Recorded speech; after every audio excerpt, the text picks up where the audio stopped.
अस्सलाम वालेकुम नाज़रीन, न्यूज़ आई में खुश आमदीद। मैं इफ्तिखार शराजी। नॉर्मली इस प्रोग्राम की मेज़बानी अफसर कोमल साहबा करती हैं, लेकिन उनकी तबीयत नासाज है, लिहाजा इस प्रोग्राम की मेज़बानी के फ़राइज़ आज मुझे अंजाम देने हैं। नाज़रीन, सबसे पहले हम जिक्र करेंगे पाकिस्तान पीपल्स पार्टी के चेयरमैन बिलावल भुट्टो ज़रदारी साहब का, जिन्होंने अपनी इंतखाबी मुहिम शुरू की है। तो सबसे पहले उनके निशाने पे मुस्लिम लीग नून थी, और वो जमात के जो 16 माह तक उनकी इत्तेहादी हुकूमत में शामिल रही। लेकिन अब लगता यह है कि PDM में शामिल दीगर जमातें और बिलखसूस जो इस मुल्क के बुज़ुर्ग सियासतदान हैं वो उनके निशाने पर आ गए हैं। और उनका ख्याल ये है कि PDM का इत्तेहाद भी शायद इसलिए नहीं चल पाया कि उसमें भी आपस की लड़ाई और इंतकाम की सियासत हो रही थी। उन्होंने कहा है कि वो नई सियासत को फ़रोग़ देंगे, और अब इंतकामी सियासत का कोई एक तरह से स्पेस बाकी नहीं रही उस मुल्क के अंदर। और साथ में उन्होंने जो हमारे बुज़ुर्ग सियासतदान हैं, जिसमें नवाज शरीफ साहब भी हैं, मौलाना फजल रहमान साहब भी हैं, और मुमकिन तौर पर उनके वालिद आसिफ ज़रदारी साहब भी होंगे। हमारा ख्याल ये है, उन्हें मशवरा ये दिया गया है कि वो अब आराम से बैठें, तस्बीह हाथ में पकड़ें, इस मुल्क के लिए दुआ करें। उन्होंने जो सियासत करनी थी वो कर ली है, अब ऐसी सियासत आगे नहीं बढ़ेगी। तो ये उनके रवैये में जो तलखी है और उनके निशाने पे पहले नून लीग और PDM आ गई, इसके पीछे क्या है ये जानने की कोशिश करेंगे। और साथ में कुछ अदालती मामलात, 190 मिलियन पाउंड जो केस था साबिक वज़ीर-ए-आज़म इमरान खान साहब के ख़िलाफ़, उसमें कहा ये जा रहा है कि कोई चेयरमैन PTI समेत 29 लोग हैं कि जिनके नाम एक तो CL में शामिल कर दिए गए हैं, और साथ में उनका जो जिस्मानी रिमांड है उसमें भी 2 दिन की मज़ीद तोसी कर दी गई है। और बताया जा रहा है कि दौरान तहवील उनसे कुछ ऐसे हक़ाइक़ सामने आए कि मज़ीद तफ्तीश के लिए वक्त दरकार है, लिहाजा अदालत ने दे दिया। लेकिन नाज़रीन, इस दौरान में देखा है कि खैबर पख्तूनख्वा के साबिक सूबाई वज़ीर शौकत यूसुफ़ज़ई साहब के जो लग रहा था कि उम्र की अदायगी के लिए जा रहे थे, पहले उनको ऑफ लोड किया गया तैयारे से, और कुछ तफ्तीश के बाद उनको छोड़ दिया गया। और उनका ख्याल ये था कि उनके खिलाफ़ किसी किस्म का कोई केस नहीं है, और जो कुछ भी किया जा रहा है ये एक इंतकामी कार्रवाई के अलावा कुछ नहीं है। और नाज़रीन, दूसरी तरफ जो लापता अफराद का मामला है वो भी अदालत में चल रहा है। और आज इस्लामाबाद कोर्ट ने वज़ीर-ए-आज़म निगरान वज़ीर-ए-आज़म को 29 नवंबर को गोया के तलब किया है, क्योंकि कमीशन बना था।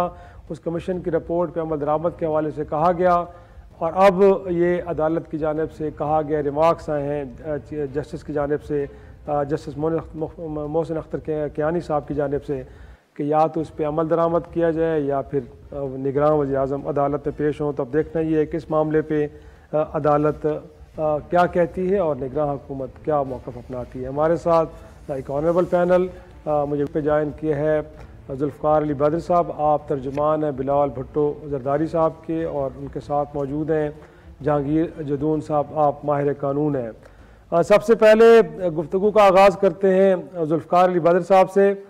जुल्फ़िकार अली बद्र साहब, क्या कहेंगे बिलावल भुट्टो ज़रदारी साहब जिस अंदाज में अपने जलसों में तकारीर कर रहे हैं, और पहले उनके निशाने पे मुस्लिम लीग नून की क़यादत थी, अब तो PDM और फिर बुज़ुर्ग सियासतदानों को भी निशाने पे ले लिया। उनका ख्याल ये है कि अब वो घर बैठे आराम करें, अब नौजवानों को आगे आने दें। तो अब ये मशवरा क्या कहेंगे सबके लिए, और बशमूल आसिफ ज़रदारी साहब सब लोगों के लिए है या सिर्फ अपोजिशन में बैठे लोगों के लिए है? बिस्मिल्लाहिर्रहमानिर्रहीम। बहुत शुक्रिया शराई साहब, आपने अपने प्रोग्राम में बुलाया। असल बात यह है, बिलावल भुट्टो ज़रदारी साहब जब बात करते हैं, जलसों में बात करते हैं, तो वो किसी की जात के ऊपर बात नहीं करते, वो एक ओवरऑल बात करते हैं। इस मुल्क के हालात आप देखेंगे पिछले 70-75 सालों के अंदर जो इस मुल्क के अंदर तरक्की हो सकती थी, पाकिस्तान के आज़ाद होने के साथ जो दूसरे मुल्क आज़ाद हुए वो आज कहाँ खड़े हैं। पाकिस्तान के आज़ाद होने के बाद जो मुल्क मिडल ईस्टर्न कंट्रीज हैं, मलेशिया है और दीगर ममालिक हैं जो पाकिस्तान के बाद आज़ाद हुए, वो मुल्क कैसे तरक्की कर रहे हैं और पाकिस्तान कहाँ पे है। असल बात कहने की यही थी बिलावल भुट्टो ज़रदारी साहब की, कि पिछले जो बुजुर्ग सियासतदान हैं वो इस मुल्क के अंदर 2-3-4 दफा बनने के ख्वाहिशमंद हैं, और बहुत सारे ऐसे लोग हैं जो मुख्तलिफ नई पार्टियों में से हैं, वो भी उम्मीदवार हैं। ये तमाम लोग अपनी सिर्फ ओहदा लेने के ख्वाहिशमंद हैं, पाकिस्तान के अंदर ना डिलीवर करना चाहते हैं, ना परफॉर्म कर सकते हैं, बिकॉज इन्होंने माजी में अपनी बारियां ले चुके हैं और नहीं पाकिस्तान के अंदर कोई ऐसा मार्का या पाकिस्तान के अंदर ऐसी बेहतरी लेके आए जिससे मुल्क एक बेहतरी की तरफ जाता। इस मुल्क के अंदर तकसीम की सियासत चलती रही है, नफरत की सियासत चलती रही है। तो बिलावल भुट्टो जरदारी साहब ही वाहिद सियासतदान है जो तकसीम और नफरत की सियासत खत्म कर सकते हैं, सबको साथ लेके चल सकते हैं। और हालिया तौर पे अब देखें पीछे जब पीडीएम का लेकिन बदर साहब इनफैक्ट जो 16 माह के अंदर पीडीएम की सरकार ने जिस तरह जी लेकिन 16 माह की हुकूमत के दौरान जिसके बारे में वो कह रहे हैं कि इंतकाम की सियासत की गई, सर उस 16 माह की हुकूमत का हिस्सा तो खुद पीपल्स पार्टी जुल्फकार अपना बिलावल भुट्टो जरदारी साहब भी उसका हिस्सा थे। तो ये फिर अब आके इस बात को रियलाइज करना, ये कहना बड़ा अजीब सा लग रहा है। नहीं सर, ऐसा नहीं है। देखिए उसकी परसेप्शन गलत ली जा रही है, उसको एज्यूम गलत तरीके से किया जा रहा है। बिलावल भुट्टो जरदारी साहब ने बारहा दफा कहा है कि हमारा पीडीएम के साथ इलाहा करना और पीडीएम की तमाम जमातों के साथ मिलके हुकूमत में आना उस टाइम वक्त की जरूरत थी, क्योंकि हुकूमत से ज्यादा उस टाइम पे रियासत को बचाना था। और उस रियासत को बचाने के लिए तमाम पॉलिटिकल पार्टीज ने अपनी सियासत को डैमेज किया। और बिलावल भुट्टो जरदारी साहब को तो on the floor of the house credit भी दे चुके हैं शहबाज शरीफ साहब के वो हुकूमत बिलावल साहब की वजह से यूनाइटेड रही है। पीपल्स पार्टी को उसके अंदर तहफुजात भी थे, बाकी चीजें भी थी, लेकिन उसके बावजूद ऐसी कोई स्टेप या ऐसा कोई मामला नहीं किया गया कि हुकूमत छोड़ के बाहर आते, क्योंकि वो एक मकसद के लिए मामला था। क्योंकि जब मिलके एक हुकूमत बनाई थी उसमें चीजें पसंद थी या नहीं पसंद थी, फैसले पसंद के थे या नहीं थे, लेकिन वो हुकूमत का वक्त पूरा किया क्योंकि मुल्क पाकिस्तान की रियासत की वो जरूरत थी। पॉइंट टेकन जी। मैं ऐसा चाहूँगा कि जहांगीर जदून साहब को भी शरीक गुफ्तगू करें। जहांगीर जदून साहब, ये जो आज इनफैक्ट हम कहें कि बिलखसूस 190 मिलियन पाउंड केस के अंदर जो मज़ीद एक तरह से अब रिमांड दिया गया है, आपको लगता है कि कहीं अभी भी ऐसी ज़रूरतें बाकी हैं, इन्वेस्टिगेशन के अमल को अभी भी आगे बढ़ना है, या अगेन ज़ाहिर सी बात है वही टैक्टिक्स यूज़ किए जा रहे हैं नैब की जानिब से कि मुलज़म को ज़्यादा देर तक तहवील में रखना है और इसके अलावा स्ट्रेटजी के पीछे कोई और अवामिल कारफाम को नज़र नहीं आ रहे? बिस्मिल्लाहिर्रहमानिर्रहीम, बहुत शुक्रिया। देखें, जब नैब का जो इनिशियल लॉ था उसके अंदर रिमांड जो है वो 90 डेज़ का था, तो फिर जो पीछे पीडीएम की हुकूमत आई उन्होंने एक दफ़ा उसको 15 दिन का चेंज करके नैब का किया, फिर अभी 30 दिन का दोबारा किया। तो ये सारी चेंजेस जो थी पीटीआई ने चैलेंज कर दी जी कि नैब का जो कानून है ये तब्दीली नहीं कर सकते।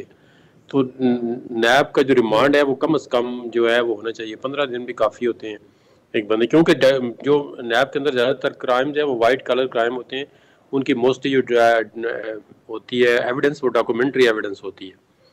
तो उसके बाद जो रिमांड का मतलब होता है अगर नैब में है तो उसकी कस्टडी को जो प्रिजाइडिंग अफसर होता है जो ट्रायल करेगा वही कंट्रोल कर रहा होता है कि उसकी।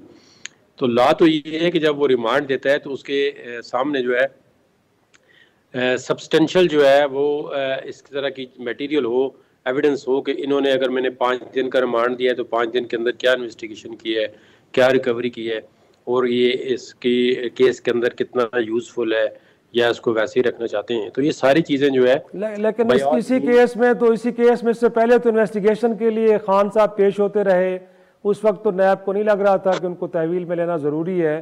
तो वो जो बिलावल भुट्टो जरदारी साहब भी बात कर रहे हैं कि इस मुल्क में इंतकाम की सियासत हो रही है, तो आपको लगता नहीं है कि उसी स्ट्रेटजी की कंटिन्यूएशन है कि मुखालिफ को रगड़ना है, गिरफ्तार रखना है, पाबंद सलासत रखना है, लिहाजा कोई भी हीले बहाने तलाश लिए जाएं, कहा जाए कि मज़ीद इन्वेस्टिगेशन की ज़रूरत है? देखिए, आप भी माशाल्लाह बड़ी तारीख पे भी गहरी नज़र रखते हैं और जर्नलिज्म में भी आपका बड़ा एक्सपीरियंस है। तो पाकिस्तान के बने हुए आप मेरे ख्याल में 76 ईयर हो गए हैं। तो ये पाकिस्तान की एक लंबी तारीख है कि इसमें किस तरह एक गवर्नमेंट चलती को टॉपल किया जाता है, फिर दूसरी गवर्नमेंट आती है, फिर उसको टॉपल किया जाता है। तो किसी को मेरे ख्याल में सही तरह सुकून आराम से किसी सिविल गवर्नमेंट को 5 साल नहीं गुजारने दिए गए कि उसकी एट द एंड जो है परफॉर्मेंस जो है वो लोग जज कर सकें। इसमें पॉलिटिकल पार्टीज का अपना भी बहुत बड़ा कसूर है कि एक गवर्नमेंट अगर स्टेबलाइज होती है तो वो समझते हैं अगले 5 साल दोबारा ना ये ले लें, तो वो जो ही 1 साल 2 साल होता है तो वो गवर्नमेंट के पीछे पड़ जाते हैं कि जी इन्होंने ये कर दिया, वो कर दिया, इनको उतारें। फिर वो उधर अपनी पिंगे जो है वो दूसरी तरफ भी बढ़ा लेते हैं, तो उनसे भी हेल्प लेते हैं तो फाइनली ये होता है कि गवर्नमेंट को फिर किसी न किसी सूरत में उनको एलिगेशन लगा के टॉपल कर दिया जाता है। तो ये तो आपके सामने है आपके कि ख्याल किस तरह में ये केसेस सियासी नोयत के भी होते हैं, हम ये नहीं कह सकते कि मेरिट पे केसेस जो है होते वो नहीं है। सामने आते मतलब हैं। आपने हमें ज्वाइन किया नहीं, महदर पंजोता साहब ने भी, वकील है पीटीआई के, जी जी, अमूमन वो पॉलिटिकल विक्टिमाइजेशन के लिए बनते हैं। तो फिर उसका एंड रिजल्ट आप देख रहे हैं अभी क्या हो रहा है। अब मियां नवाज शरीफ के केस में नैब क्या कर रही है, उन्होंने कहा जी तो केस ही नहीं बनता था। तो कल उन्होंने ये भी पूछा था अपील में, कहते हैं आधा घंटे का केस है। तो ये इस तरह की चीजें हैं जब उनको तो बड़ी अजीब बात है ना, ये वही नैब है कि जब पनामा केस चल रहा था तो लंबी लंबी एक तरह से वहाँ पे बहस की जाती थी, वक्त मांगा जाता था लोगों को तहवील में रखने के लिए। आज वही नैब कल जब समात हुई तो उनको सिर्फ आधा घंटा दरकार है दलाइल के लिए, जिस पे चीज़ जैसे कोई कहना पड़ा। इसका मतलब है कि आप कुछ नहीं कहना चाहते, इसका मतलब तो यही है ना फिर सर। नाज़रीन एक छोटा सा ब्रेक लेते हैं, ब्रेक से वापस आएंगे, गुफ्तगू को आगे बढ़ाते हैं।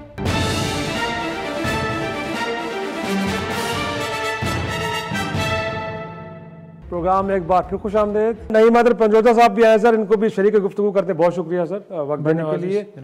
इनफैक्ट वही बात हम जो पहले कर रहे थे और पीटीआई के दौर में भी, पुराना कानून 90 रोज़ के लिए खान साहब तो कहा करते थे कि मेरा बस चले तो मैं लोगों को लंबे टाइम के लिए जेल में रखूँ। तो सर अब तो सिर्फ 2-2 दिन की और रिमांड लिए जा रहे हैं। तो आप मुतमईन हैं कि अब अदालतें बेहतर अंदाज में इस केस को हैंडल कर रही हैं? देखें, अदालतें जिस तरह से हैंडल कर रही हैं वो आपको भी पता है। यहाँ पर ये कहा जाता है कि अगर आवाम को नहीं पता, अगर आवाम को बताते हैं जी, आवाम के देख रही है रिमार्क्स जो आते हैं अदालतों के कि अगर आप प्रेस कॉन्फ्रेंस करेंगे तो आपको छोड़ दिया जाएगा। यही इस्लामाबाद हाई कोर्ट के यहाँ पर एक जस्टिस साहब हैं जिन्होंने ये कहा है, कोर्ट के अंदर कहा है और वो रिकॉर्ड का हिस्सा है। दूसरे नंबर पर बात हो रही है अलकादर ट्रस्ट केस के हवाले से। खान साहब का 9 मई को 7 दिन का पहले रिमांड लिया गया था और उससे पहले अगर देखा जाए, जैसे आपने खुद फरमाया कि खान साहब बारहा यहाँ पर पेश होकर तमाम सवालात के जवाबात दे चुके हैं। एक एक चीज़, एक एक डॉक्यूमेंट जो उनसे पूछा गया, बार बार आकर वही डॉक्यूमेंट्स पूछे जाते हैं और वही उन्होंने आकर अपने डॉक्यूमेंट्स जो उनके पास थे उन्होंने प्रोवाइड कर दिए। अब भी जब खान साहब वहाँ पर साइफर केस के अंदर, आपको पता है, गिरफ्तार थे जेल के अंदर, और जिस तरीके से नैब ने गिरफ्तारी की है इस केस के अंदर, अदालत से झूठ बोलकर, गलत बयानी करके कि जी जो करंट ऑर्डिनेंस है उसके मुताबिक 10 दिन के अंदर रिवीजन्स फाइल होनी थी, जो कि इन्होंने नहीं की। लिहाजा जब हमने बताया कि नहीं ये लिमिटेशन तो नहीं है, तो 3 समातें तो उन्होंने इस वजह से मुलतवी करवाई। वो चाहते ये थे कि दरमियान में गिरफ्तारी डाली जाए। और जब अदालत ने लॉ मिनिस्ट्री से वो करंट ऑर्डिनेंस मंगवाया तो वाज़ह नज़र आ गया। फिर नैब ने अदालत के अंदर माफ़ी मांगी कि हम माजरत करते हैं, हम अपॉलॉजी करते हैं। तो जब अपॉलॉजी की गई, हम ये देख रहे थे कि रिवीजन्स ये बहाल हो जाएंगी और जो गिरफ्तारी हुई है, जैसे पहले एक ऑर्डर आया था 9 मई को कि गिरफ्तारी जो है वो लीगल है, अदरवाइज जो तोड़ फोड़ की गई है, जो हमला किया गया है, वो उसके ऊपर हम इंक्वायरी कर रहे हैं, तो लिहाजा गिरफ्तारी लीगल है। तो हम समझ रहे थे कि अब वो नहीं किया जाएगा ऐसा, लेकिन फिर कह दिया गया गिरफ्तारी लीगल है। और वो जो इंक्वायरी इस्लामाबाद हाई कोर्ट ने स्टार्ट की थी वो डिस्पोज ऑफ हो गई। मुझे डंडे लगे हैं, मैं सर जख्मी हुआ, वकला और वहाँ पर उनके ऊपर तशद्दुद किया गया, हाई कोर्ट के ऊपर हमला हुआ, मेरे घर के ऊपर हमला हो, मैं खुद इंक्वायरी करवाने वाला हूँ, तो मैं फिर उसको डिस्पोज ऑफ वैसे ही उसके अंदर कोई रिपोर्ट या कोई उसके अंदर डिसीजन दिए डिस्पोज ऑफ कर दूंगा। और जो रिमांड की अब बात हो रही है, इससे पहले अगर मैं बता दूं तो जो खान साहब को जब गिरफ्तार किया गया है इस केस के अंदर, तो उसमें इंटेरोगेशन के लिए पहले भी 3 दिन की जो है वो इजाज़त दी गई है और उसके बाद 4 दिन की फिर इजाज़त दी गई है। अब जो 2 दिन की इजाज़त दी गई है ना इंटेरोगेशन, फिजिकल रिमांड तो उसे कहते हैं कि आप बंदे की कस्टडी उसके हवाले करें कि नैब, क्या आपने देखा है कि इमरान खान साहब को नैब लेकर आए? तो फिजिकल रिमांड जेल के अंदर कैसे फिजिकल, ये तो पहली दफ़ा जुरिस्प्रूडेंस हम देख रहे हैं। 2 दिन का जो रिमांड ये जिन्होंने इस्तदा की थी कि मज़ीद जो है हमें दिया जाए, जिसमें 2 दिन की तफ्तीश की इजाज़त दी गई है, उसके अंदर कहा क्या गया है जी, हमें क्या चाहिए, डोनेशन डीड की ओरिजिनल कॉपी चाहिए, इसके लिए हमें चाहिए इनका रिमांड। बात यह, जब वो तमाम सवालात के जवाब दे चुके हैं, उनकी आप मिसेस को बुलाते हैं, वो भी तमाम दे चुके हैं, डॉक्यूमेंट्स प्रोवाइड कर चुके हैं, तो इस बुनियाद के ऊपर ये कह देना कि हमें जो है वो डीड चाहिए, डीड के लिए हमने तफ्तीश करनी है। एक बंदा कहता है कि मैंने ये है और उसके मेरे ये जवाब हैं, ये 50 सवाल आप पूछ रहे हैं, 50 के ये जवाब हैं, और बार बार यही कहा जाए कि नहीं 50 के फिर दो, 50 के फिर दो, तो क्या आप लटका के अपनी मर्जी से जवाब लेना चाहते हैं? लेकिन जो कल के दिन साइफर को लेके बार हाई कोर्ट की जजमेंट आई है, आपको लगता नहीं कि जो आपकी तरफ से एक नैरेटिव बिल्ड किया जा रहा है कि शायद अदालतें मैनेज हैं, वहाँ से फैसले वो आ रहे हैं कि जो दबाव के तहत आ रहे हैं। ऐसा तो हरगिज़ नहीं है। कल जो रिलीफ आपको वहाँ पे मिला है कि आप जेल ट्रायल से ओपन ट्रायल की तरफ आ गए हैं, तो आपको लगता नहीं है कि अदालतें इंडिपेंडेंटली चीज़ों को देख रही हैं और मेरिट पे चीज़ों को एड्रेस कर रही हैं? देखिए, अगर देखा जाए तो इसी तरह की दरख्वास्त आमर फारूक साहब के पास थी और उन्होंने 1 महीना और 4 दिन उसके ऊपर फैसला महफूज रखा और उसके बाद कहा कि ये जेल जो के अंदर जो ट्रायल किया जा रहा है ये ठीक है, इसके अंदर कोई बदनीति नहीं है। तो उसको भी ऑर्डर को देखें और ये भी देखें कि हम बार अगर इस्तदा कर चुके हैं कि जैसा अब हमारे केसेस ना सुने, तो उसके बावजूद वो ज़बरदस्ती सुन रहे हैं। अगर वो सुन ही रहे हैं ज़बरदस्ती, तो फिर मेरिट करें ना। फिर ये तो ना करें ना कि 420 सेकंड के अंदर एक बंदे को ज़मानत दे दी जाती है, हाई कोर्ट का अमला जो है वो इस्लामाबाद एयरपोर्ट के ऊपर भेज दिया जाता है कि वहाँ पर ही बायोमेट्रिक कर ली जाए, और यहाँ पे कहा जाए कि इमरान खान को लाजमी पेश करें ताकि फिर वो रेंजर जो वहाँ पर हमला करे और उनको अगवा करे वहाँ से।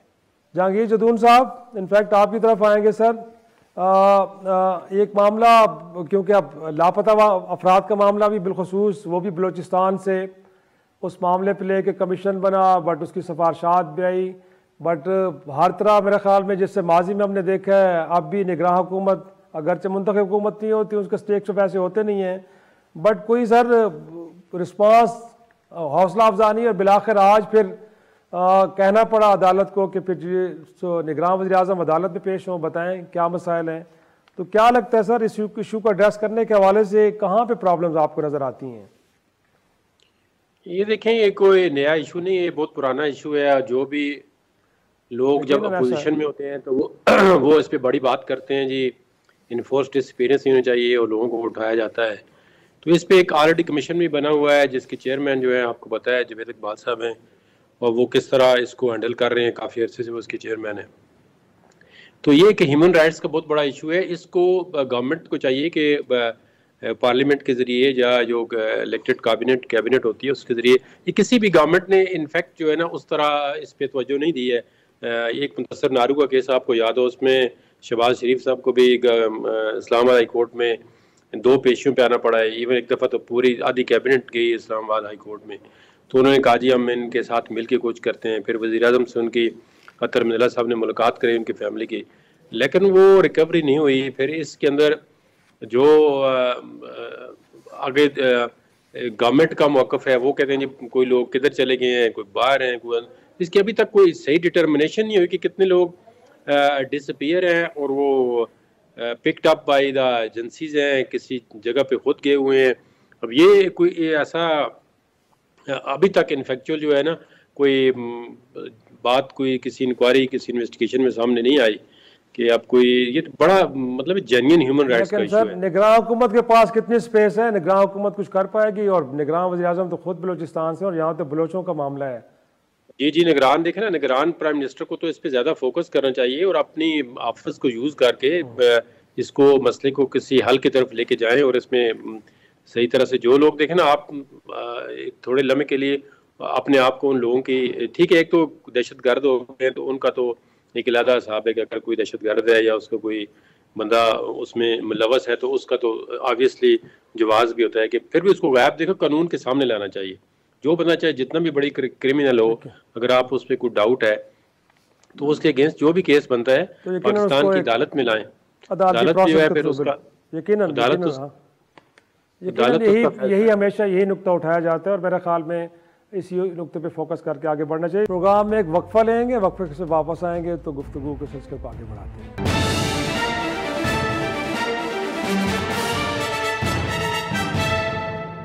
प्रोग्राम में एक बार फिर खुश आमदेद। पंजोता साहब, इनफैक्ट बिलावल साहब इन दिनों में जो और तकारीर कर रहे हैं उनमें जो बाकी नुकात हैं वो भी बड़े इंपॉर्टेंट हैं, और बिलखसूस वो नुक्ता कि जिस पे इमरान खान साहब भी फोकस किया करते थे कि नौजवान इस मुल्क में आगे आएँ, क़यादत संभालें, एक नई तर्ज की सियासत होनी चाहिए। अब तो बिलावल भुट्टो साहब भी ये कह रहे हैं कि बुज़ुर्ग सियासतदान जो है वो अब घरों में बैठें, अब नए लोगों को चांस मिलना चाहिए। तो इस पर तो आपको भी खुश होना चाहिए ना कि कम से कम एक नई क़यादत की बात की है बिलावल ने।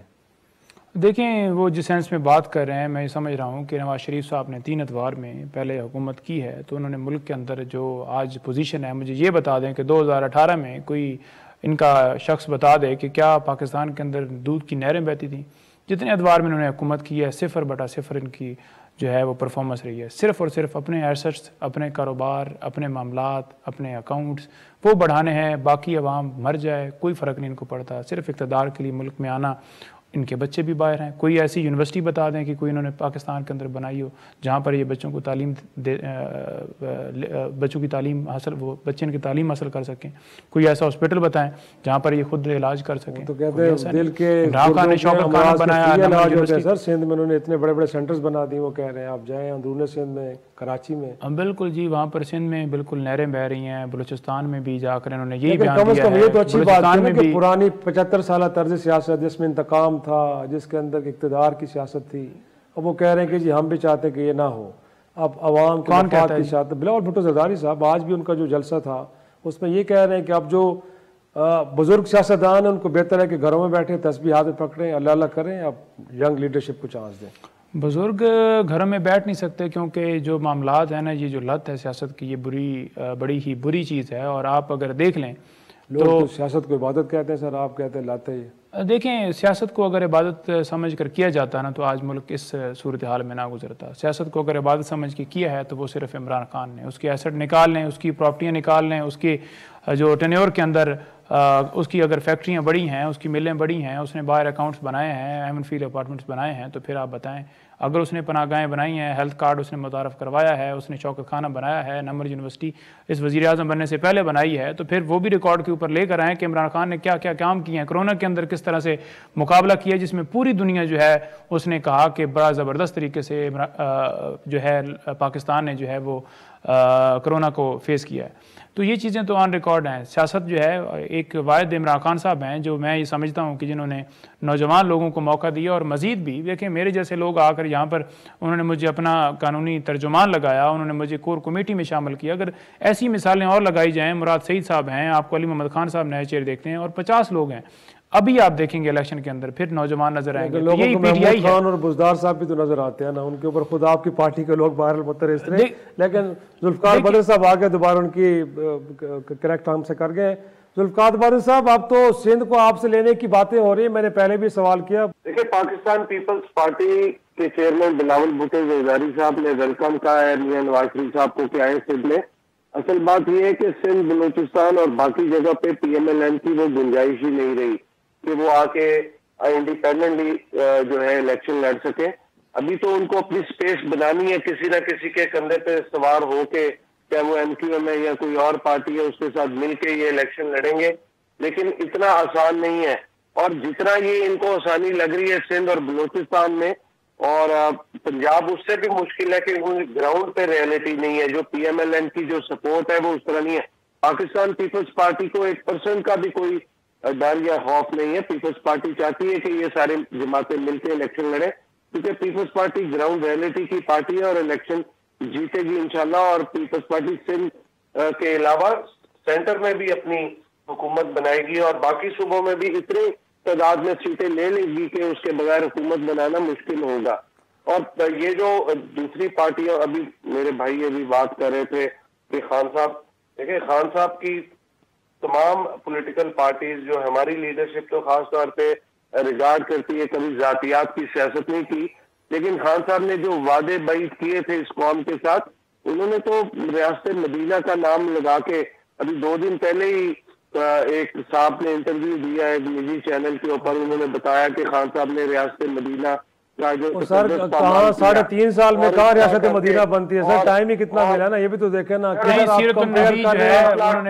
साल की सियासत को उसके ऊपर किया है उन्होंने, बड़ा वादा तौर पर अल-कायदा ट्रस्ट जो यूनिवर्सिटी बनाई है उसमें इस्लामी तालीम के हवाले से बड़ा वादा तौर पर स्टेप्स मुख्तलिफ जगह पर किए हैं। और SIUT जैसा एक भी इंस्टीट्यूट बताएं जो कहीं पे बना हो पूरे वो फिर सर उधर से बदर साहब उधर से सवाल आ जाता है कि 15 बरस से आप मुसलसल नहीं, जो ये कह रहे हैं कि इंतकामी कार्रवाइयां नहीं करते, और जो ये जो दोबारा शुरू हो गए हैं और इमरान खान साहब की जो है उस इंटरव्यू के ऊपर बात कर रहे हैं, तो फिर पहले अपने लीडर्स के साथ बयानात मिलाए ना।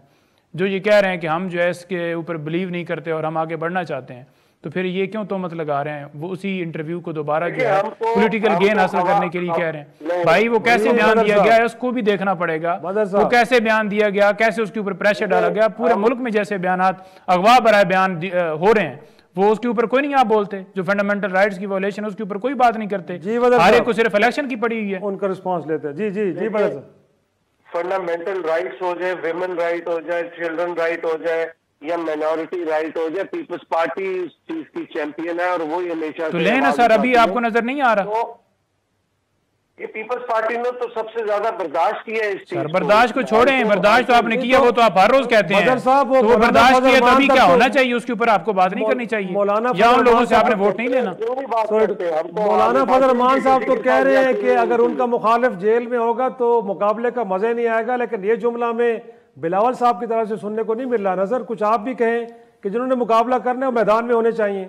देखिए, बिलावल भुट्टो जरदारी साहब तो ये बात कर चुके हैं कि जो लोग 9 मई के वाकये में मुलव्वस नहीं है उन सबको सियासत का हक होना चाहिए और उनको राइट देना चाहिए लेवल प्लेइंग फील्ड के अंदर, कि उनको किसी किस्म की कोई ऐसी रुकावट नहीं डालनी चाहिए। इससे ज्यादा बिलावल भुट्टो जरदारी साहब क्या कहें कि आप दहशतगर्दों को तो अलाउ नहीं कर सकते कि वो बाहर निकल के इलेक्शन लड़े और अपने ही मुल्क के अंदर दहशतगर्द वो नहीं है, दहशतगर्द जो कहेगा वो दहशतगर्द है। मेहरबानी फरमाया आप। नहीं, वो खैर अदालतें इस बात को तय करेंगी मेरे ख्याल में। रियासत के ऊपर, अपने मुल्क की रियासत के जो है तंसीबात के ऊपर और रियासती इदारों सर, कोई इमरान खान ने हमला नहीं करवाया। मेरे ख्याल में हमने प्रोग्राम में बैठ के नहीं करना, लेकिन मैं जरा जदून साहब को भी शरीक गुफ्तगू करूं। जदून साहब, इनफैक्ट क्या लगता है जो बड़े लीडर्स हैं जैसे कि मियां नवाज शरीफ साहब की बात करें या फिर इमरान खान साहब, दोनों के मामलात अदालतों में चल रहे हैं, इवन के जहांगीर तरीन साहब भी के जो ताहयात नाअहल हैं, तो सर क्या लगता है अब इलेक्शन तो को ज़्यादा दूर नहीं है, इस दौरान ये अदालती प्रोसेस कंप्लीट हो पाएगा और इनका भी कोई फ्यूचर डिफाइन हो पाएगा कि इलेक्शन लड़ने के काबिल हैं या नहीं है, या आपको लगता है कि नहीं इस मामले पे लगता है कि चीज़ें एक तरह से क्लैरिटी नहीं आ पाएगी, वक्त बड़ा कम रह गया है? नहीं, मेरे ख्याल में इलेक्शन तक ये फैसला जो शेड्यूल अनाउंस होगा उससे पहले पहले ये केसेस सेटल हो जाएंगे। अभी ये जो उनकी 2 अपीलें हैं नैब की, तो अगले मंडे को उनको डेट दे दी है, तो वो कहते हैं जी मंडे को हो सकता है इस वीक पे जो कमिंग वीक है जब वो हियरिंग शुरू करें तो उसके वीक के अंदर ही ख़त्म हो जाए। तो फिर डिसीजन क्या पता है वो 2 दिन के बाद देते हैं, 10 दिन के बाद देते हैं। तो जब डिसीजन आ जाएगा तो फिर पता चलेगा अगर अपीलें एक्सेप्ट हो जाती हैं, उनकी एक्विटल हो जाती है, वो जो लग रही है इस तरह ही मेरे ख्याल में जो केस के अंदर बनाया गया था उस वक़्त, जिस तरीके से बनाया गया था, तो उसमें दोनों अपीलें जब ख़त्म हो जाएंगी तो फिर उनका तो कोई हर्डल नहीं रह जाएगी इसमें। तो वो जो एक 62 FL है उसमें ऑलरेडी जो इलेक्शन एक्ट है उसके अंदर अमेंडमेंट हो चुकी है। अब ये कोई बंदा ऐसे डिफरेंस ऑफ ओपिनियन में आ सकता है जी कि ये इस तरह अमेंडमेंट नहीं हो सकती, फिर हो सकता है अगर कोर्ट में ये केस गया तो फिर कोर्ट इसको सेटल कर देगी कि जो, क्योंकि एक्ट ऑफ पार्लियामेंट को अभी सुप्रीम कोर्ट ने हाल ही में कहा जी एक्ट ऑफ पार्लियामेंट जो है सुप्रीम है और पार्लियामेंट जो है वो कानून बना सकती है जो अगर फंडामेंटल राइट के साथ मुतसादिम ना हो। तो वो अगर ये कानून उन्होंने बनाया है कि जी सेक्शन 232 में उन्होंने अमेंडमेंट कर दी है कि 62 F के, क्योंकि आइन के अंदर तो उसकी नायली मेंशन नहीं है, ये सुप्रीम कोर्ट ने इंटरप्रेट किया है। तो अगर सुप्रीम कोर्ट उस एक्ट को मान लेती है तो बस खत्म है, फिर जहांगीर तरीन साहब भी इलेक्शन लड़ सकते हैं। और आपके ख्याल में खान साहब के मामलात भी निपट जाएंगे इलेक्शन से पहले पहले, आपको लगता है कैसे ही है? नहीं, उनको देखें, मैंने मुख्तलिफ चैनलों में कहा है उनको फेयर ट्रायल का राइट जो है हर सूरत मिलना चाहिए, और जो भी उनके एक हर बंदे को, किसी को, खान साहब नहीं, कोई भी पोलिटिकल बंदा हो, उस पर अगर आप कोई केस बनाते हैं तो उसको मेरे ख्याल में इनको कल भी एक रिलीफ मिला है, आज भी सुप्रीम कोर्ट में इनके बेल पे मैं उधर मौजूद था, नोटिस हुआ है और बड़ी तम्मल से पूरे बेंच ने इनकी सारी बातें सुनी हैं और आपने आर्डर में इनकॉर्पोरेट कराई हैं, जो जो इनके वकील कहते रहे हैं वो सारी बातें सुनी, और हो सकता है उनको भी एक और डेवलपमेंट भी आज हुई है, तो मैं आप तीनों मेहमानों को उस पर भी पॉइंट ऑफ व्यू लेना चाहूँगा। सुप्रीम जुडिशल काउंसिल ने आज नोटिस किया है जस्टिस मजार अकबर नकवी साहब को, लेकिन सर हमने जब देखा है कि चीफ जस्टिस जो सिटिंग इस वक्त हैं, जब इनके खिलाफ रेफरेंस आया था तो उस वक्त जो काउंसिल ने एक नुक्ता उठाया था वो ये भी था कि एक आम शख्स के पास चीफ जस्टिस साहब के मुतालिक जो उनकी ज़ाती मालूमात हैं वो उनके पास कैसे आई, उन तक कैसे पहुँची। आज भी उसी नौयत का एक केस है जिसमें जस्टिस मजार नकवी के खिलाफ भी जो दरख्वास्त गुजार है वो एक आम आदमी, रियासत नहीं है। बट आपको लगता है कि इस नुक्ते के ऊपर भी फोकस होना चाहिए था, अगरचे उनको नोटिस हो गए, 14 दिन में उनसे कहा गया कि वो जवाब दें, बट आगे चल के इस नुक्ते पे फोकस किया जाए कि एक आम आदमी के पास उनकी जो ज़ाती मालूमात है वो कैसे आईं? नहीं, अभी तो जो आपका जो आर्टिकल 19 है और 19A के अंदर है वो तो अगर कोई बंदा पब्लिक ऑफिस होल्ड कर रहा है तो उसकी तो मालूमात जिस जगह पे भी है आप सुप्रीम कोर्ट के वेबसाइट पे जाएं, काजी फैसल ने अपनी तमाम जो है चीज़ें वेबसाइट पे डाली हुई हैं, जो जो प्रॉपर्टी हैं, जो जो उनके बच्चे कहाँ पे पढ़ रहे हैं, क्या कर रहे हैं, सारी मालूमात है। तो वो पर्सनल मालूमात तो पब्लिक होल्डर ऑफिस जो FBR की, टैक्स की, ट्रांजैक्शंस की, ये मालूमात तो मेरे ख्याल में किसी की जाती होती है, ये तो कोई हासिल नहीं कर सकता। नहीं, टैक्स की देखें ना, टैक्स के लिए अगर आपको मालूमात चाहिए तो आप वहाँ पे एप्लीकेशन देंगे, तो अगर वो टैक्स अथॉरिटी आपके जो रीजंस है उसको जस्टिफाई करती हैं, क्योंकि आप कोई बंदा अगर होल्डर ऑफ पब्लिक ऑफिस है तो वो अपनी रिटर्न तो जमा कराता है, तो रिटर्न जो है अगर जिस तरह आप कोई सियासी बंदा है उसकी तो वेबसाइट पे ऑलरेडी मौजूद होती हैं, इलेक्शन कमीशन में भी वो जमा कराता है, उसका तो लेने का मसला नहीं है। हाँ, अगर कोई गवर्नमेंट मुलाजिम है तो उसकी जो रिटर्न है अगर कोई बंदा लेना चाहता है तो वो जस्टिफाइड करेगा कि जी मैं किस मकसद के लिए लेना चाहता हूँ, और उसको वो FAR अलाउ करता है, उनके अपने SOPs बने हुए हैं किन हालात में वो अलाउ करते हैं किन में नहीं करते।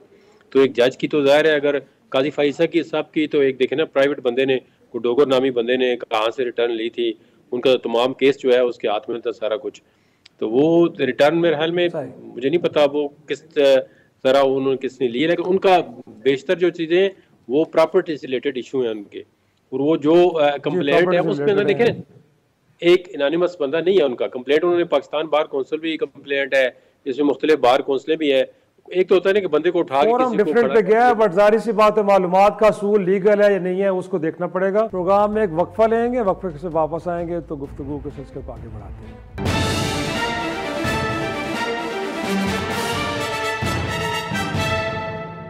प्रोग्राम में एक बार फिर खुश आमदेद। लेकिन पंजोता साहब, आपको लगता है आज उनको नोटिस तो कर दिया उन्होंने, और 14 दिन के अंदर अब जैसे साहब से कहा गया कि आप सेटिस्फाई करें कौंसिल को कि जो आप पे एलिगेशंस हैं वो कितने हद तक संगीन है और आपका डिफेंस क्या है इसमें, ठीक हुआ आपके ख्याल में? और जो कंप्लेंट उनके खिलाफ थी वो बड़ी जेन्युइन किस्म की थी।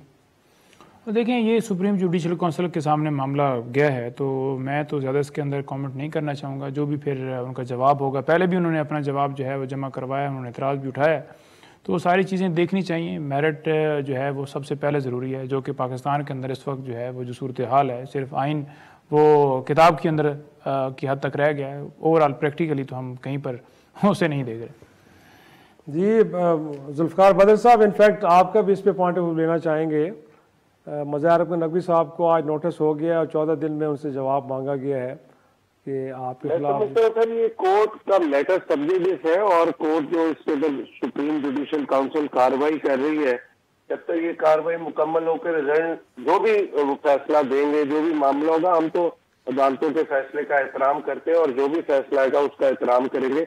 ये कोर्ट ने खुद देखना है उसके एविडेंस पे, सब्सटेंशियल एविडेंस पे कि क्या चीजें मौके पे प्रोवाइड की गई, आया कि ये हेयरसे पे मबनी केस है या ये सब्सटेंशियल एविडेंस पे मबनी मामला है। तो कोर्ट जो डिसाइड करेगी, सुप्रीम जुडिशल काउंसिल जो डिसाइड करेगी, हम उस फैसले का एहतराम करेंगे। ये सर वैसे सियासतदान ये कहते हुए बड़े अच्छे लगते हैं, लेकिन हमने देखा जब जस्टिस बंदियाल साहब थे, उनके अदालत की जानिब से बिलखसूस इलेक्शन के निकास से मुतालिक जो फैसले हैं तो उनको फैसलों को पोलिटिसाइज भी किया गया, और उस वक्त की जो 16 माह की PDM की सरकार थी उस पर अमल दरामद भी नहीं किया। लेकिन बहरहाल अच्छी बात है कि सियासतदान इस तरह की स्टेटमेंट देते हैं। सर, अब कहा यह भी जा रहा है कि अब एक इंक्लूसिव अप्रोच के साथ, पिछले दिनों जब शहबाज शरीफ साहब कोयटा में मौजूद थे और वहाँ पे इलेक्टेबल्स ने मुस्लिम लीग नून को ज्वाइन किया, कि अब सबको मिल के आगे बढ़ना होगा और बात कुछ कहीं ना कहीं डिबेट नेशनल गवर्नमेंट की भी हो रही है, एक इंक्लूसिव की भी। तो आपको लगता है कि पीपल्स पार्टी भी इस नुक्ते के साथ इत्तेफाक करती है कि इस वक्त जो सूरत हाल पाकिस्तान की है वो सियासी हो या माशी हो, वो तकाजा कर रही है कि अब ये लड़ाई मार छोड़ के तो थोड़ा सा इकट्ठे मिलकर चलने वाली कहानी की जाए? देखिए सिराज साहब, इलेक्शन में तो तमाम पॉलिटिकल पार्टी, खासतौर पे पाकिस्तान पीपल्स पार्टी तो अपना इंडिपेंडेंट निशान तीर के ऊपर ही इलेक्शन लड़ेगी, अपनी आइडियोलॉजी और मैनिफेस्टो पे। लेकिन इलेक्शन जीतने के बाद बिलावल भुट्टो जरदारी साहब ये बात कह चुके हैं कि इस मुल्क में तमाम पॉलिटिकल फोर्सेस, स्टेक होल्डर्स को बैठ के आपस में कंसेंसस बिल्ड करके मुश्तरका चलने की जरूरत है। तो कल को जब इलेक्शन खत्म होते हैं, सभी में बैठ के एक ऐसा लाएअमल और हिकमत अमली बनाई जा सकती है कि तमाम पॉलिटिकल फोर्सेस, तमाम पॉलिटिकल पार्टीज और स्टेक होल्डर्स को इकट्ठा करके पाकिस्तान और पाकिस्तान के अवाम को मुश्किल से बाहर निकालने के लिए मिलके सारे ऐसे फैसले करें ताकि पाकिस्तान को जो है ट्रांसफॉर्मेशन की तरफ लेके जाया जा सके और बेहतर जो है पाकिस्तान के अंदर बेहतरी आए। सही। और पंजोता साहब, खान साहब भी जेल जाने से पहले पहले शायद आखिरी दिनों में यही बात कर रहे थे कि वो हर किसी से बात करना चाहते हैं, अनकंडीशनल बात करना चाहते हैं। और जब वो हुकूमत में थे तो उनको मिसाक जमहूरियत की, मिसाक मईशत की ऑफ़र्स की गई। तो अब आपको लगता है कि वहाँ पे भी एक बदलाव आ गया है और कुछ ये माइंड में है कि हाँ लोगों के साथ बैठा जाए, उनको इंगेज किया जाए और इस मुल्क के अंदर एक सियासी अफ़ाम व तफ़हीम के साथ आगे बढ़ा जाए? आप तो मिलते भी रहते हैं, मेरे ख्याल में मुलाकात होती होगी जब जेल में जाते होंगे। जी बिल्कुल, कल भी हुई है जी। तो क्या कोई लग रहा है कि जिस तरह का माहौल है इसको डिफ्यूज़ करने के लिए पीटीआई भी ये सोच रही है कि हाँ एंगेजमेंट होनी चाहिए? देखिए, एंगेजमेंट की बात अगर की जाए तो पहले भी खान साहब ने बड़ा वाज़ेह तौर पर अपना मौक़िफ़ रखा है कि जो है फ्री एंड फेयर इलेक्शन के हवाले से जो है वो एंगेजमेंट की बात हुई, या बाद में भी अभी भी फ्री एंड फेयर इलेक्शन के हवाले से। उसके अलावा अगर आप ये कहें कि आप का एक नैरेटिव हो कि एक बंदे ने करप्शन किया और उसने अपनी रसीदें भी पेश नहीं की और वो बाइज़र जो है वो बाकी सारे भी बरी हो रहे हैं नैब से, तो वो भी बरी होने की तरफ गामजन है, तो फिर उन लोगों के साथ कैसे आप बैठ सकते हैं कि अगर आपका नारा ये हो कि आपने मुल्क के सब अंदर। अदालतें फैसला कर रही है ना, मैं और आप तो नहीं कर रहे। अगर अदालतें किसी को छोड़ रही हैं तो फिर कैसे एतराज़? देखें, एसेट बियॉन्ड मीन्स का क्या मतलब होता है? आपने उसकी तफसीलात देनी है। क्या तफसीलात दी गई हैं कि ये कहाँ से पैसा आया? हमें तो साहब का इदारा कहता है जी हमें तो आधा घंटा चाहिए आर्गूमेंट के लिए, तो अब कौन जाके देखें, अगर जो रियासत को रिप्रेजेंट कर रहे हैं वो तो एहतसाब अदारे को आप देखें ना कि 9 मई को कैसे अगवा किया। एहतसाब अदारे को आप देखें कि वो कैसे गैर कानूनी रिमांड के लिए बार बार जो है वो जाकर अदालत से इस्तदा कर रहा है। एहतसाब अदालत जो है वो उसको देखें, नैब को देखें आप, जिस तरह से उन्होंने जाकर बयान दिया कि हमें कोई इनकी गिरफ्तारी जो है मतलूब नहीं है। नैब को जाकर देखें कि वो जाकर स्टेटमेंट्स इनके हक में दे रहा है और सारे जो हैं केसेस जो हैं वो ख़त्म किए जा रहे हैं। यहाँ पर कानून ये कहता है कि गाड़ियाँ जो हैं वो तोशाखाना से ली नहीं जा सकती, लेकिन कोई जो वारंट निकले हुए थे वो भी ख़त्म हो रहे हैं और उनको रिलीफ दिए जा रहे हैं। अदालतें भी बिल्कुल आगे पलकें बिछा कर बैठी हैं।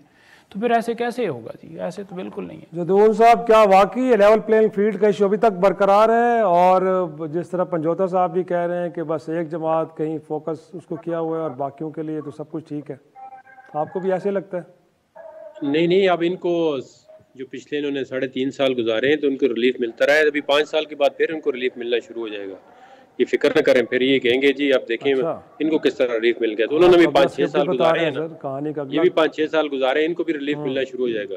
ड्यूरेशन तो अपनी पूरी करें ना। अभी तो जुम्मा 8 दिन हुए अभी इनके, एकदम तो अभी इनको तो ज्यादा रिलीफ मिल रहा है। अभी भी उनको तो कोई 2 साल अंदर आया है, कोई 3 साल किसी ने गुजारे हैं जेल के अंदर, और अभी साबित क्या हुआ है, रिकवरी क्या हुआ है, कुछ भी नहीं हुआ है। खान अब्बासी को देखें आप, मुफ्ता इस्माइल को देखें, फवाद हसन फवाद को देखें, आज चीमा को देखें, इनसे क्या रिकवर हुआ है? और इनकी कंपनसेशन कौन देगा? पंजोता साहब और मैं तो नहीं दे सकते। इनको किस लिए जेल में डाला है और क्या इनसे रिकवर किया है? आखिर में केस में चले, इनको तो अभी नैब बयान दे रही है, वो तो अब मेरिट पे जो कटोल हुई है तो उस पर क्या हुआ है? इनके केस में ये माने ना कम से कम कि जी पोलिटिकल विक्टिमाइजेशन के लिए केस बना रहे थे। 16 माह की हुकूमत के इत्तेहादी अख्तर मैंगल साहब कह रहे हैं कि 16 माह के दौरान हमने केसेस ख़त्म किए, अपने खिलाफ जो सबूत थे शायद उनको ख़त्म किया और बाकी चीज़ें करते रहे। उस 16 माह की हुकूमत का भी सारा जो बुनियादी तौर पे जो एक तरह से ऑब्जेक्टिव्स थे वो यही थे। तो अब क्या कहें कि अगर आप इत्तेहादी किस तरह की बात कर रहे हैं? 16 माह के अंदर तो कौन से केस खत्म हुए? वो तो केस अभी आके सर हो नैब अब जाके कहते हैं कि जिन्हें तो सिर्फ 30 मिनट चाहिए आर्गूमेंट के लिए। सर वो केस जिसके अंदर लोगों को 10 साल कैद की सजा हुई है। नहीं, वो तो आप कहते हैं 30 मिनट, वो तो नैब का रेफरेंस विड्रॉ कर रहे थे, कहते हैं ये हमारा केस ही नहीं बनता। वो तो इसलिए विड्रॉ नहीं कर सकते कि सुप्रीम कोर्ट की डायरेक्शन पे आज दिन तक सुना है कि आपको कि सुप्रीम कोर्ट ने एक मॉनिटरिंग जज लगाया, वो कहता है जी हफ्ते को भी मुझे रिपोर्ट करें, हफ्ते को भी कोर्ट लगाएं, संडे को भी रिपोर्ट कोर्ट लगाएं और ये फैसला इतने दिनों में आना चाहिए। अभी देखें ना, आप अगर मेरिट पे बात करना चाहते हैं तो अगर अभी आपके साथ कोई ज्यादती होती है तो आप उस ज्यादती को भी माने कि उस वक्त भी उनके साथ भी ज्यादती हुई है। अगर आप ये कहेंगे कि जी वो चोर थे, उनके साथ ठीक हुआ है और हमारे साथ जो बड़ी ज्यादती हो रही है, तो ये मेरे ख्याल में मेरिट पे की बात नहीं है। आप फेयर नहीं होगा। लास्टली मैं चाहूंगा बदर साहब, इनफैक्ट लेवल प्लेइंग फील्ड का मसला आपका तो हल हो गया ना सर? अब देखें ना, मुल्क के तूल अर्ज में बिलावल साहब जलसे भी कर रहे हैं और जो कुछ उनका मन में आता है वो कह भी रहे हैं। आपका मसला तो हल हो गया ना सर? उन्होंने तो अपनी बारहा ये जिक्र किया कि 88 से लेके 2008 तक किसी भी इलेक्शन में पीपल्स पार्टी को लेवल प्लेइंग फील्ड नहीं मिली और अभी भी लग रहा है कि लेवल प्लेइंग फील्ड नहीं मिली। लेकिन बाकी अगर तमाम इलेक्शंस में लेवल प्लेइंग फील्ड मिलने के बावजूद अगर हम हुकूमत बना सकते हैं तो इस दफा भी हम बगैर लेवल प्लेइंग फील्ड मिलने के हम गवर्नमेंट बनाएंगे और इंशाल्लाह हुकूमत में आके पाकिस्तान और पाकिस्तान के अवाम के लिए बेहतर करेंगे। तो इसलिए ये गिला करना ही हमने छोड़ दिया लेवल प्लेइंग फील्ड का, बिल्कुल करते थे। ठीक है जी, बहुत शुक्रिया पंजोता साहब, बहुत शुक्रिया जदून साहब और बदर साहब। इसी के साथ आज का शो इजाज़त दीजिए, खुदा हाफ़िज़।